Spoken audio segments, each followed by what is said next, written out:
Sa may lugar ng San Fernando, may isang kalsadang tinatawag na Krus na Daan. Hindi ito lingid sa mga taong may lihim na kaalaman. Hindi ito basta ordinaryong daanan lamang. Ayon sa mga matatanda, ito ay isang lugar ng kayamanan, pag-asa at kamatayan. Dito ay kung saan nagtatagpo ang mundong mortal at ang dimensyon ng kadiliman. Dito nagaganap ang lihim na ritual para sa kayamanan, kapangyarihan at buhay na walang hanggan. Ngunit may kaakibat na sumpa ang bawat biyaya. Ang sino mang magtatangkang gumamit ng pamamaraan na ito ay kailangang magbayad ng mahal. Ayon sa mga alamat, ang mga krus na daan ay naging saksi sa mga kasunduang nilalagdaan gamit ang sariling dugo. Mula pa noong panahon ng kolonisasyon, ang mga praile at enkomendero ginamit din ang lugar na ito para tumawag ng kakaibang kapangyarihan. At ang mga kaluluwang isinakripisyo dito ay nananatiling gumagala magpahanggang sa ngayon.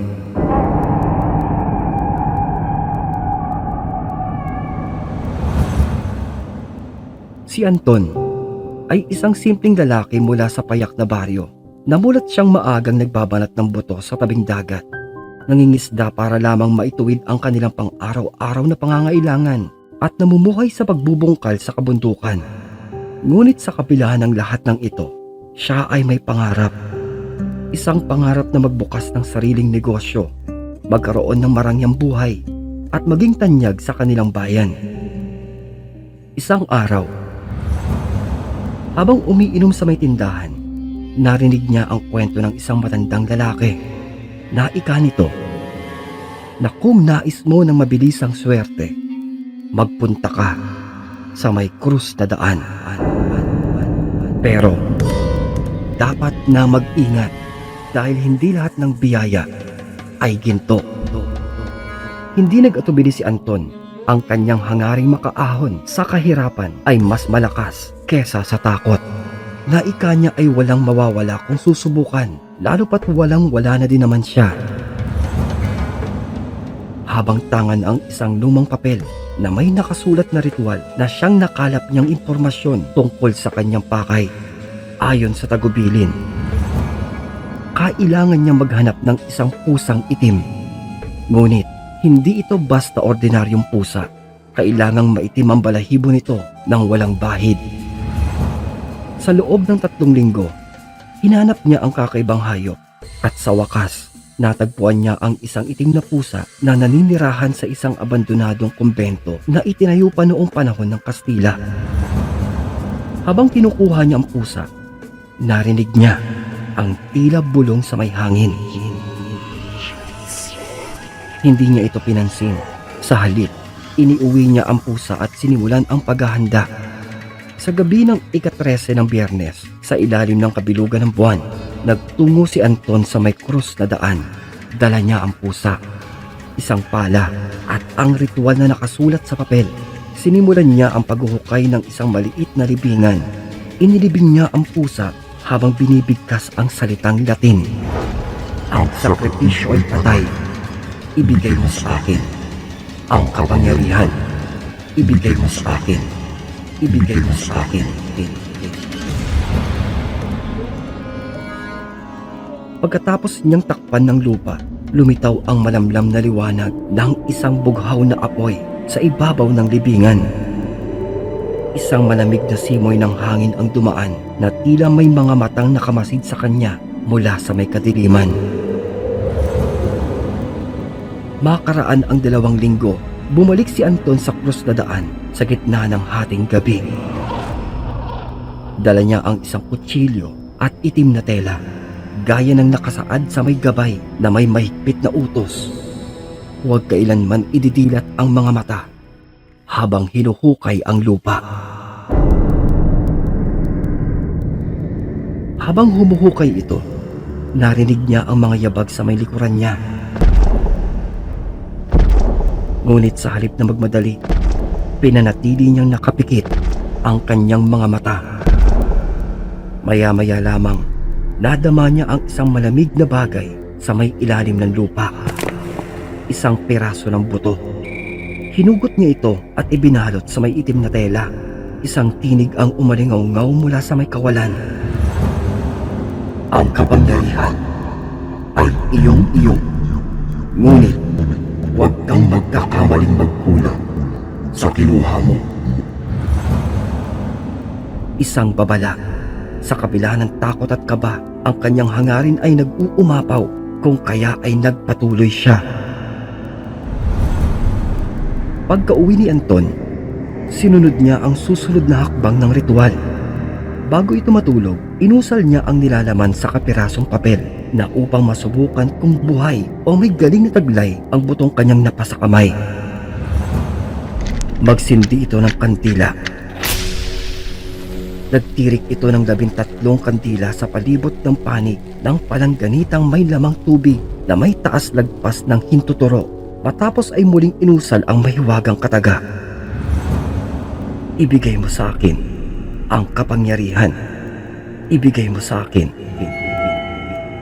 Saka marahang inilagay sa gitna ng tubig ang iniingatang buto at 3 beses na pinatakan ng sariling dugo. Nasa oras na lumubog at lumutang ito ay makikita ang kakaibang pagbabago ng pwesto. Namasdan itong maigi dahil ang anino sa ilalim ng nakalutang na buto ay magpapakita ng kakaibang imahe.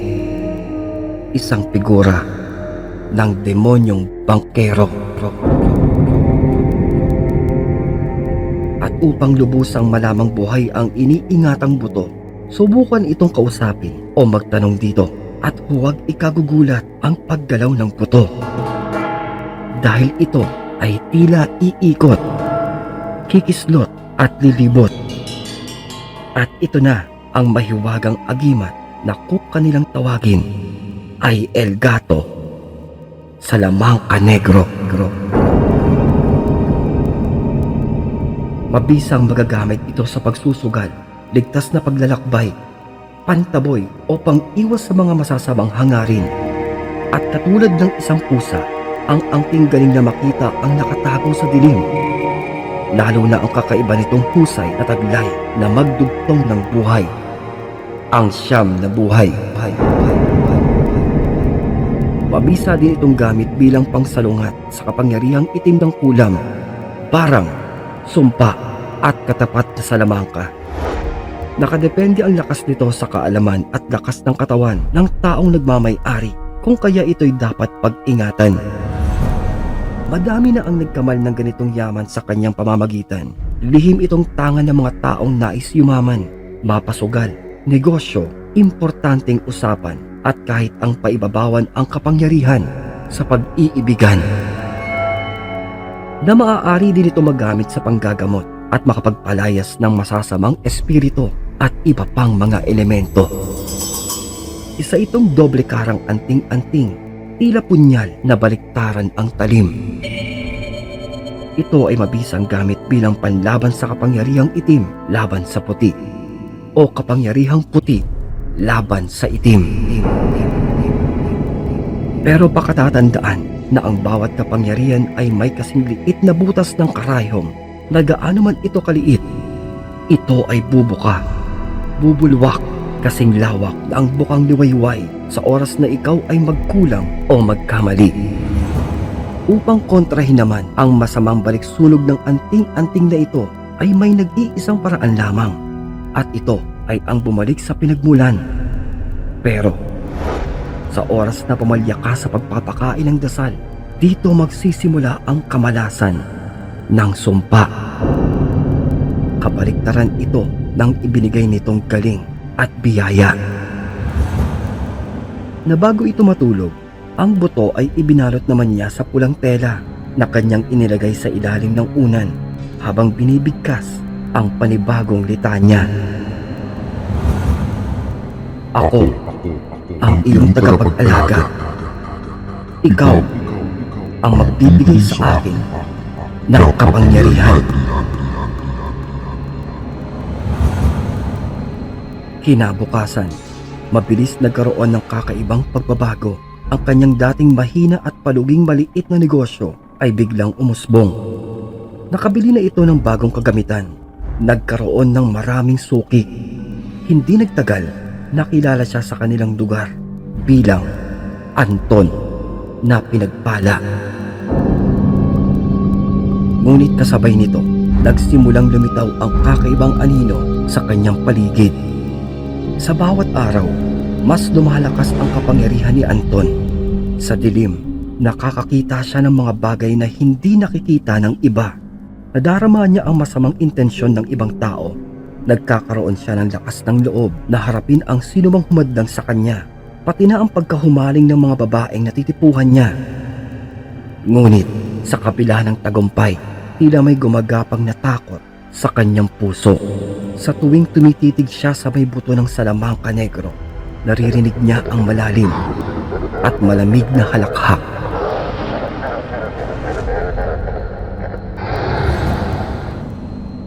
Na isang araw, habang tahimik na naglalakad ito, ay may sumalubong sa kanya. Isang matanda. Naika nito sa kanya. Huwag mong abusuhin ang Salamangka Negro. Ang kapangyarihan nito ay may katapat na presyo. Kung hindi ka mag-iingat, ikaw ang magiging sakripisyo. Isang gabi, nagkaroon ito ng napakasama at nakakapangilabot na isang panaginip.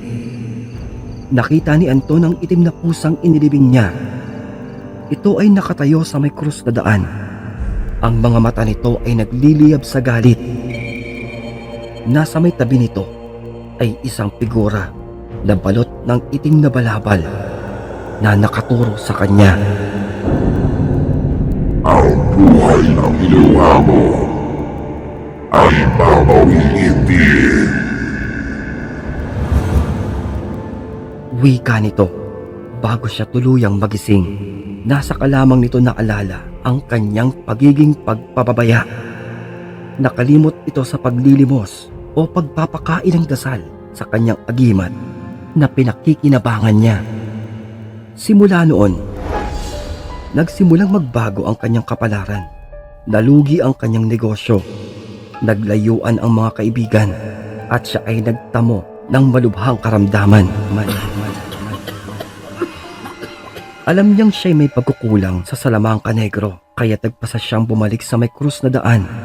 At ayon sa ritual ng pagbabalik, sa gabi ng ika-13 ng Biyernes, sa dako ng 3:00, bumalik muli ito sa hukay.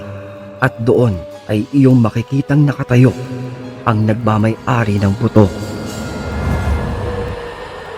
Hindi naging madali ang prosesong ito dahil kailangan nitong hulihin ang espiritu ng pusang itim na inilibing nito, na sa oras na ito'y muling mapa sa iyo ay magpapakita ang isang demonyo. Mula sa kaliwang kamay mo, ibigay mo ang espiritu ng pusang nahuli mo sa harap ng demonyo. At sa kanang kamay mo, sa harap mismo ng demonyo, ay baliin ang iniingatang kinuhang buto. Hindi ito magiging madali dahil sa oras na magkamali ka sa napaka-importanting proseso ay hindi ka na makakabalik pa sa mundo ng tao tulad ng pusang inilibing mo. Magkasama kayong paikot-ikot lamang sa krus na daang pinaglibingan mo. Sa kanyang pagbabalik, nakita niya ang naghihintay na espiritu ng itim na pusa. Pinagsumikapan niya itong hulihin at nang makuha ay hinawakan niya itong mabuti. Sa likod nito, lumitaw ang isang nilalang na may mahabang sungay. Nag-aapoy ang mga mata at tila naghihintay. Naika nito sa kanya. Kung nais mong mabawi ang iyong kaluluwa, gawin mo ito ng tama.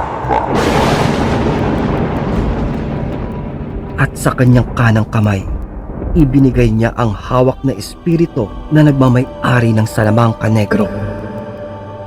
At sa kanyang kaliwang kamay, nilukot niya ang gabay ng ritual, kasama ng butong na durog.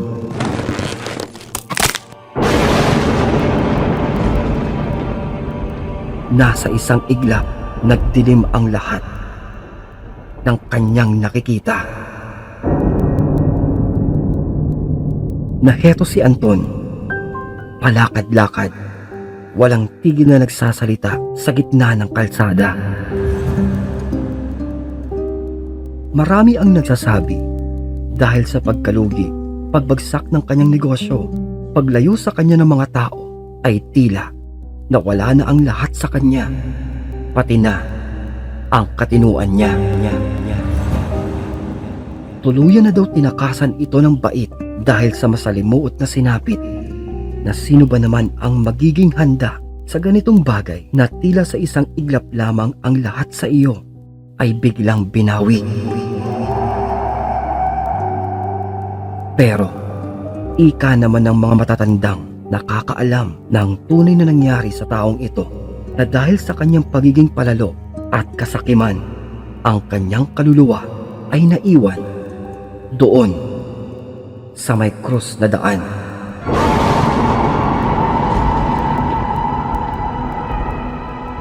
Ang krus na daan ay nanatiling lugar ng misteryo at tukso. Hindi lahat ng kapangyarihan ay dapat hanapin, sapagkat ang tunay na kasiyahan ay nasa simpleng buhay na may kapayapaan. Nawa ay ating matutunan ang halaga ng ating kaluluwa kesa sa pansamantalang kayamanan at kasarapan, at ang aral na ang mga hangaring makasarili ay may kabayarang hindi mo kayang mabayaran.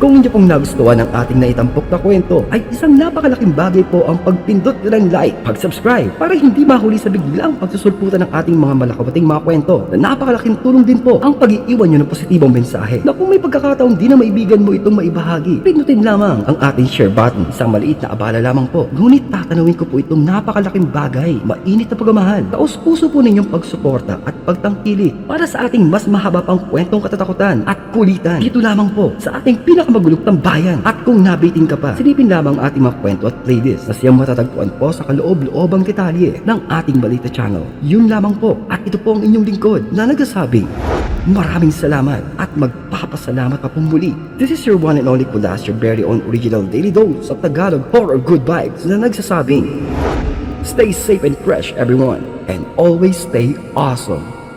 Peace out!